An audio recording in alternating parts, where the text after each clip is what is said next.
The text message hit my phone just as I was shutting down my computer, finally pushing myself away from the desk after a brutal body-numbing day. The wall clock read precisely 7:02 p.m. Outside, Philadelphia was bleeding from a pale purple twilight into a deep, chilly dusk. The faint, exhausted light was caught and thrown back by the glass towers, reflecting off the damp streaks left by the afternoon rain on the asphalt. A draft crept in through the window crack, carrying the smell of wet pavement, city air, and an acute, sudden wave of loneliness. I just stood there, the phone heavy in my hand. My heart was pounding, my breath catching. Megan, my girlfriend, had sent it. The words were short, cold, and final, like an invisible wall slammed between us. No question marks, no explanation, just a jarring, brutal declaration of fact. I reread the sentence, hoping for a typo, a sign of miscommunication, but there was nothing, just the naked, heartbreaking truth. It was only last night, I remembered. We were laughing in the little coffee shop near Rittenhouse Square.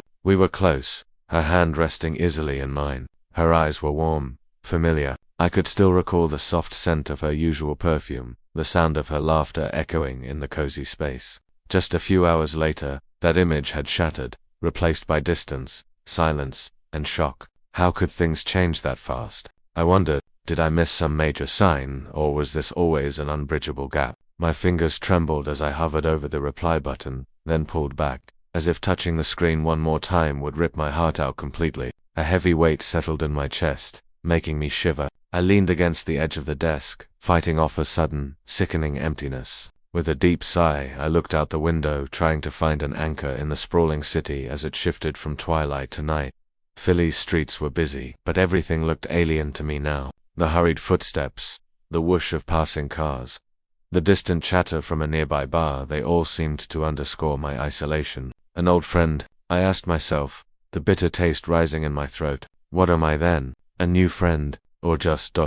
nothing? I put the phone down and slumped back into my chair, the sense of deflation spreading through my entire body. It was a silent, profound sorrow, like a cold river flowing beneath the surface. I wanted to scream, to lash out, but all that came out was silence. My heart rate slowed a fraction, but my mind was still racing. Closing my eyes, I pictured Megan sitting across a table, smiling at this old friend. Her eyes warmed for them, but distant and cool toward me. A pang of raw jealousy, mixed with confusion and anger, made me realize this night was going to be an endurance test. The unanswered questions would stick with me until dawn. Do I still matter to her? Is there anything left to save? Or is it already over, and I just haven't gotten the memo? I opened my eyes, gazing down at the street where umbrellas hurried past, and figures flickered beneath the amber streetlights. The city was moving, but I was frozen, stuck between two realities. Megan's world, where she seemed to have already moved on, and my world, where I still hoped for an explanation. A cold gust blew in, pulling my jacket tighter around me.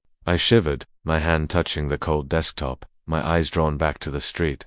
Everything was in motion, but I stood still, feeling like the entire world was pulling away from me. I could hear my own frantic heartbeat competing with the steady tap-tap of rain dripping from the awning. Time and space seemed to stretch, pulling me into a heavy, confused state, a mix of sadness, rage, and crushing bewilderment. I took a long, deliberate breath, trying to steady my nerves. But when I thought of Megan, her smile directed at someone else, her cold reply to meet the ache in my heart sharpened. The feeling of being completely cut loose flooded every cell, and I knew this night was going to be long, so damn long, and I had to walk through it alone, minute by minute, with only unanswered questions and a loneliness as thick as the city fog to keep me company. The next morning, Philadelphia held that familiar, deceptive calm of a northeast city, cobblestone streets, the deep green of the sycamores, and the strong, intoxicating aroma of coffee shop beans hitting the chilled air. I was sprawled on the sofa in my small apartment, the late morning light filtering through the blinds, tracing lines across the dinner table where 2 cold coffee mugs sat untouched. Everything looked the same, but inside me, everything felt alien and heavy. Megan, my girlfriend, had clearly stepped into a world where I no longer had a passkey. I remembered her blinding smile, the way her eyes lit up when she talked about our future plans, but now, that light seemed reserved for others. My apartment isn't huge, but it's always been cozy. On the bookshelf, the novels Megan loved were still lined up neatly, and on the desk, her laptop was half open as if she'd left in a hurry, ditching me mid-sentence. The faint, floral scent of her signature perfume still clung to the jacket hanging by the door. I took a deep, steadying breath, trying to anchor myself, but every tiny detail was a screaming reminder that Megan was systematically withdrawing from my life. Then there's Eric, my best friend since college. The guy who'd seen every relationship and every disaster I'd ever been through. He was the one person I trusted with the messy details when Megan first started pulling away. But today, I couldn't bring myself to call anyone. I just wanted to sit still, staring out the window, processing the city's pulse, the muffled roar of traffic, the distant footsteps, and confront the sinking feeling that had taken up permanent residence in my chest. Around noon, I decided to walk it off, heading out into the familiar street. Philly was still a hive of activity, the sounds of car horns and footsteps mingling on the pavement, the sweet, comforting smell of baked goods spilling out from the corner bakeries. I cut past the coffee shop from the night before, the place where Megan and I used to sit and share jokes, and there she was, sitting, laughing with another man, the old friend from the text message. Watching them, a sharp, metallic pang hit my heart, a toxic cocktail of jealousy, utter deflation, anger, and crushing helplessness. I paused just outside the door, pretending to look at a menu, and watched Megan talk. Her eyes were bright, radiating a joy that wasn't aimed at me. I felt like the entire world had conspired to turn its back. I looked around, the people rushing past under their umbrellas, the blurry figures under the orange-yellow glow of the street lamps, and I felt a solitude more profound than I'd ever known. Part of me screamed to run inside, demand an explanation, and pull her back, but the smarter, more damaged part of me urged silence, distance. Even as the pain twisted my gut, on the trudge back, I mentally replayed every moment we'd shared. The early morning coffees in Center City, the late afternoon walks around Love Park, the stupid, endless conversations in the apartment. All those memories suddenly felt impossibly distant, like a different reality I'd been evicted from. The sense of loss, regret, and the paralyzing fear of truly losing her hammered in my mind, making every step feel heavy, like my feet were shackled. When I finally got back to the apartment, I opened the door and found everything exactly as I'd left it, yet the safety was gone. The small apartment had become an empty echo chamber, perfectly reflecting my emotional state. I dropped my bag, sat on the sofa, and stared out the window at the endless stream of yellow cabs, their headlights reflecting off the wet pavement. The city was vibrant, rushing forward, and I was stationary, stuck in a deep, agonizing void of loneliness and confusion, and I knew this wasn't the end. Ahead lay the inevitable confrontation, the silent conflict, the impossible choices, and the secrets I was about to uncover. Every moment I hesitated, every move I made, would determine whether Megan would find her way back, or if I would lose her forever. That afternoon I finally got a call from Megan, but it was nothing like what I'd hoped for. Her voice was flat, brief, and cold as ice on the phone line. "We need to talk, but not right now." My grip tightened on the phone, my heart clenching painfully. Not right now, then when? I managed to keep my voice even, but the tremor in my hand betrayed me completely. She paused for a drawn-out beat of silence, then hung up without another word, without a single explanation. I sat stunned on the sofa, my breath coming in short, harsh gasps that sounded deafening in the still room. Every memory, every raw emotion from last night, this morning, all coiled up, plunging me into a chaotic maelstrom, deflation, pure rage, crushing anxiety, and the desperate fear of losing her. Can we even salvage this? I thought. Or did I lose her the moment she hit send on that text message yesterday?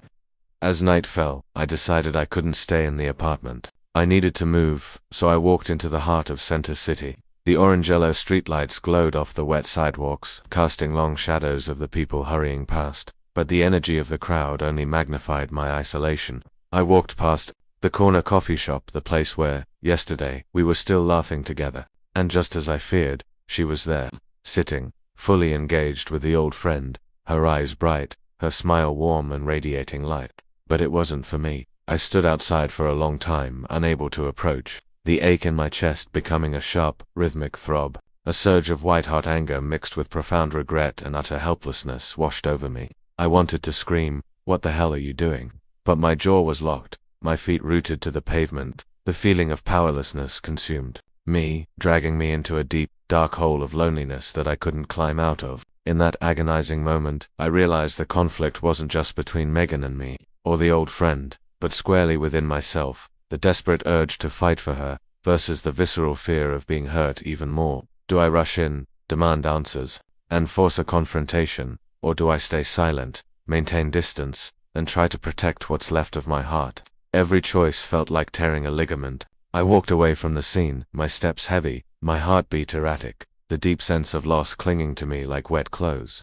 I flashed back to our happy moments, the lazy coffee mornings, the strolls through Love Park, the shared laughter in the tiny apartment. It all felt incredibly distant now, like a life I'd been permanently barred from. I felt completely adrift in the busy current of Philadelphia, an outsider watching everyone else's life unfold. Unable to rejoin the flow. Back in my apartment, I slammed the door shut. Everything was exactly as it had been, but the feeling of safety was irrevocably gone. The small space had become a stark mirror of my mental state.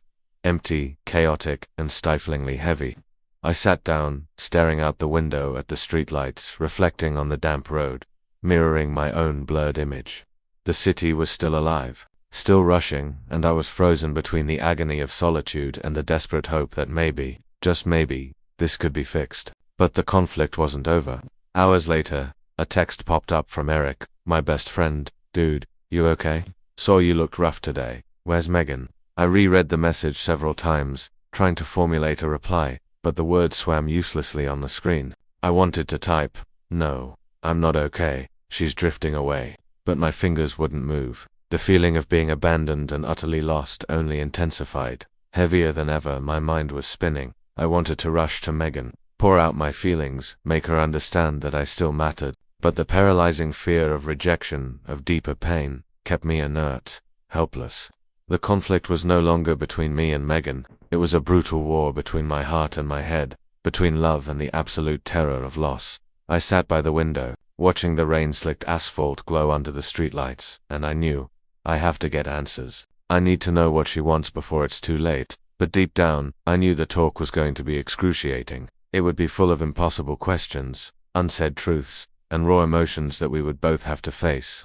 The next day, Philadelphia maintained its familiar, rugged beauty, but through my eyes, everything looked hollow and cold. The skyscrapers reflected the morning light, the cobblestones were damp from the overnight rain, and the strong coffee scent from the corner shops. It all existed, but only served to emphasize the growing, chilling distance between Megan and me. I forced myself out, my jacket feeling heavy, my mood even heavier, each step feeling like an anchor dragging me down.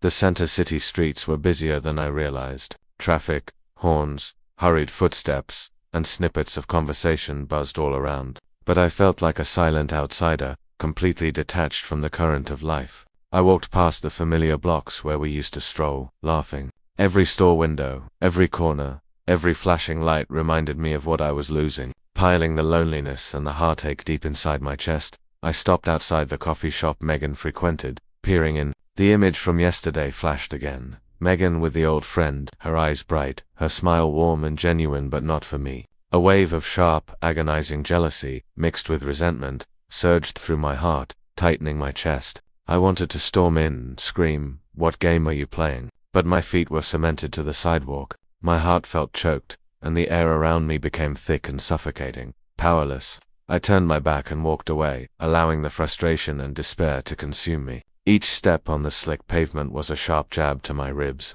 I thought about the easy happiness we once had, the quick morning coffees, the afternoons at Love Park, the private jokes in our small apartment. All of it was now just memory, distant and untouchable. I felt adrift, a spectator in my own life, belonging nowhere. Back in the apartment, everything was in its place, but the warm space had become icy, a perfect reflection of my psychological state, empty, tense, and incredibly heavy. I put my hands on the desk, looking at the silent phone. What should I do? Is there even a chance left? The answer remained a blur, and the internal conflict only intensified. In the evening, Eric called again. His voice was laced with worry, the rhythm slow yet urgent. "You, good man, you look ragged. What's going on with Megan?" I reread the message, struggling for a response, but the letters froze on the screen. I wanted to confess, "No, I'm not good. She's leaving me." But the words caught in my throat. Silence offered no relief. Instead, it allowed the tension to mount,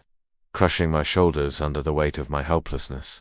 Then, the phone vibrated again. This time, it was Megan. "We need to meet. Tonight. The old coffee shop. 6 p.m. My heart hammered against my ribs. Part of me felt a rush of terrified anticipation, but another part was trembling with the fear of inevitable pain. I knew this was the moment of truth, where every emotion, every fear, and every shred of hope would face a head-on collision. I walked out, each step heavy, the sound echoing off the wet sidewalk. The city was still alive, but all my focus was on the destination, the coffee shop where Megan was waiting. A cold gust of wind hit me, making me shiver, and I knew everything was about to change. This meeting wouldn't just be an explanation, it was the verdict. The one that would either pull us back together or tear everything apart completely. When I arrived, I saw Megan sitting by the window, the interior lights catching her hair, creating a soft, yellowish glow on her shoulders. She looked at me, but her expression was unreadable, a mixture of expectancy and guardedness. I walked toward the table, my heart pounding hard, every footstep loud in the quiet space of the cafe. We sat across from each other. The space between us had never felt so vast and so weighted. The air in the cafe was still, broken only by the clink of coffee cups, the distant hum of the grinder, and the frantic drumming of my pulse. Megan didn't speak. She just looked at me, and I could feel the tension radiating not just between us, but in every shallow breath, every stretched second. I knew the conflict had peaked. Every word, every gesture, every look could tip the balance. And in this moment I realized there was no going back. We had to confront the truth, the raw emotions, and the agonizing choices we both had to face. We sat across from each other in the old coffee shop, the silence so profound I could hear the erratic pulse in my own ears. Megan didn't speak immediately. She just looked at me with a gaze I'd never seen before, a mix of anxiety, resignation, and a profound tension. I swallowed hard, fighting for composure, every nerve in my body stretched tight, bracing for the words that were about to drop. Finally, Megan broke the silence. "Look, I have something to tell you. It's not about us, not in the way you think. It's about my career." I frowned, caught completely off guard. Her career. This was miles away from the cheating scenario I'd been torturing myself with. Megan continued, her voice low and strained. This changes things. It's going to change how you look at me. I don't know where to start, but I need you to listen to the whole thing. I clenched my fists under the table, feeling a rush of both fear and raw anticipation. I knew from her tone that this wasn't about our usual communication issues or emotional spats. This was something bigger, a secret Megan had been keeping close to her chest. She took a deep, shuddering breath, looked briefly out the window, and then met my eyes. "I've kept this from you because I didn't know how to bring it up. But now, you need to know, I was offered a job in New York, a position that, if I take it, will put us a minimum of a year apart. I've been struggling with it for weeks. And yesterday, when I was with my old friend, I was just trying to process everything inside before I told you. My heart skipped a beat, then seemed to stop altogether. A year apart, a new job, everything suddenly snapped into sickening focus. All the anger, the hurt, the anxiety, the suffocating jealousy, it all evaporated, replaced by a tangled mess of new emotions, overwhelming relief that there wasn't another man between us, but a crushing realization that the physical distance was about to become agonizingly real. I was speechless. A part of me wanted to yell, "Why didn't you just tell me sooner?" But reason quickly intervened. This wasn't the time for anger, but for understanding, for listening. I took a deep breath, my pulse steadying slightly, and asked, "So, does this mean we're breaking up?" Megan shook her head,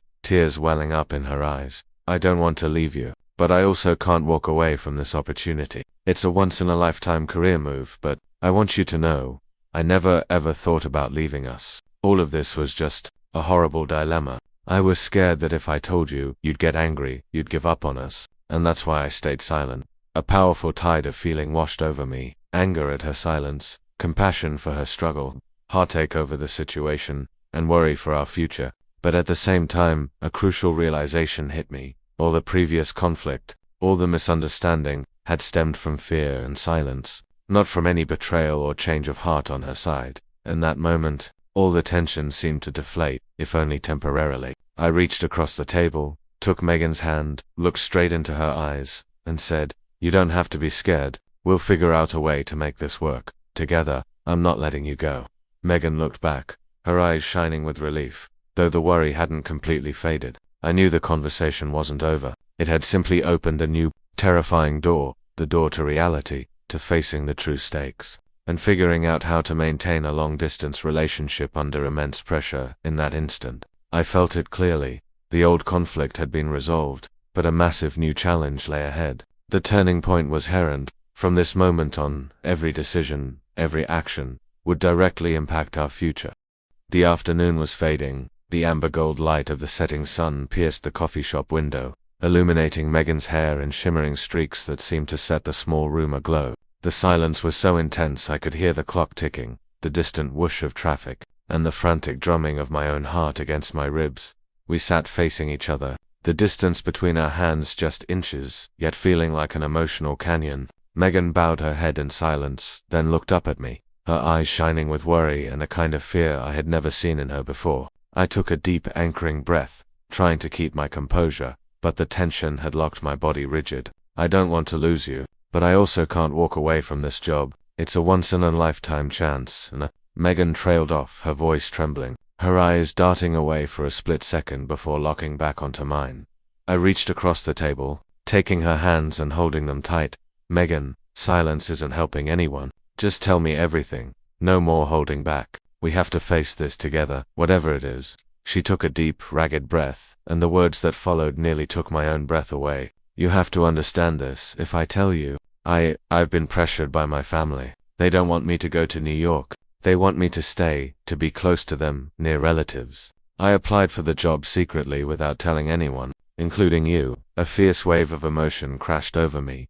Compassion, anger, and staggering heartache, all at once. I finally understood. All the preceding tension, all the silence, all the crushing misunderstandings, stemmed from one huge secret: the crushing pressure from Megan's family and her fear of shattering our relationship. I let out a shaky sigh, my eyes fixed on hers. So this wasn't about us not loving each other anymore. It was about you being afraid of hurting everyone. But, Megan, silence didn't make things better. It just made me anxious, miserable, and feel completely helpless. She nodded, tears streaming down her face, her eyes filled with both pain and gratitude. I saw the raw fear, the family pressure, and the self-imposed burden she'd been carrying. This was the emotional explosion, the climax where every simmering conflict from the past few days finally erupted and was laid bare. I pulled Megan closer, whispering fiercely, "We will figure this out together. If I love you, I won't walk away. If you love me, don't walk away either. No matter how hard, no matter the challenge,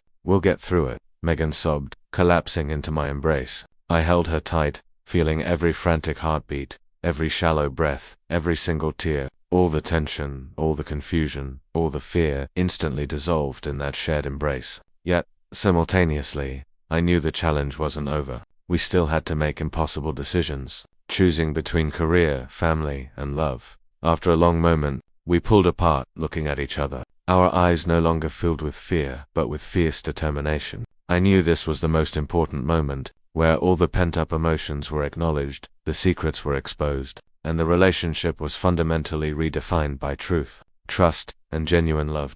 As we stepped out of the coffee shop, the streetlights reflected off the damp pavement. I held Megan's hand, and for the first time in days, I felt a mix of peace and hope. Philadelphia was still rushing, still busy, but we walked forward together, knowing that even though the challenges ahead were immense, we would face them side by side. No more secrets, no more fear. After the meeting, Megan and I didn't rush back. We walked slowly along the streets of Philadelphia, the orange-yellow streetlights reflecting softly off the damp pavement left by the earlier rain. The sounds of traffic, the passing footsteps, even the wind whistling through the high-rises, they all seemed gentle, a quiet rhythm accompanying the temporary peace we found within ourselves. Megan held my hand, the warmth from her palm spreading, soothing the tension and anxiety that had plagued me for days. We walked past Love Park, where we'd shared laughter, first dates, and countless simple moments. I looked at Megan, her eyes held both worry and hope, and I realized, love isn't just about the joyful moments, but how you face challenges, conflicts, fears, and the secrets each person carries. We sat down on a park bench, watching the city dwellers hurry by. Philadelphia was still vibrant, but for us, time seemed to slow. I sighed, my pulse finally stable, and began to retrace the entire emotional journey, the misunderstandings, the conflicts, the silence, and the moments of helplessness when I didn't know what to do. I realized that conflict wasn't inherently bad. It was precisely through the tension and the challenges that we truly understood each other's feelings. Recognizing the value of honesty and trust, Megan looked at me, her eyes still glistening with unshed tears, but a smile had returned. I smiled back, a sense of profound relief washing over me. "I think maybe we need to learn to face things head-on much sooner," I said, my voice quiet but thoughtful. Megan nodded. Yeah. I realized that staying silent only made everything worse. We have to be honest with each other, even when it's hard. We sat in silence, looking up at the Philadelphia night sky. The city lights shimmered on the water of the fountain, creating streaks of vibrant light, a silent testament that even amid the world's relentless rush, there are moments of peace and hope. In that quiet moment, I began to reflect. Love isn't just an emotion, but patience, trust, and the capacity for forgiveness. Every conflict, every test, was a lesson for us to grow, to understand ourselves and the person we loved more clearly. I realized that silence, fear, or anger wouldn't solve anything. Only confrontation, understanding, and partnership could create lasting strength. We stood up, walking down the tree-lined street toward the apartment. Megan leaned into my shoulder, and for the first time in days, I felt a deep connection, not just love, but true understanding and empathy. I knew there were still challenges ahead, the distance, the new job, family, but I also knew we were ready to face them together. Back in the apartment, I sat by the window, watching the city lights reflect on the wet road. Philadelphia was still busy, still rushing, but for me, everything felt different. I realized that every conflict, every misunderstanding, was an opportunity for growth, for deeper love, and for learning to cherish the precious moments we had. I sighed, a wave of tranquility washing over me. We might face more difficulties, but now, I no longer felt lonely or helpless. I knew that no matter how big the challenge, as long as we had love, honesty, and trust, we would get through it together. Megan walked up and placed a hand on my shoulder, whispering, "Thank you for being patient, for loving me, even when I was scared." I smiled, squeezing her hand tight. "Thank you for being honest, and for not giving up on us. We'll be fine." And there we stood, in the heart of bustling Philadelphia, surrounded by the amber streetlights and hurried footsteps, no longer afraid, no longer angry, but filled with hope for a future we would build together.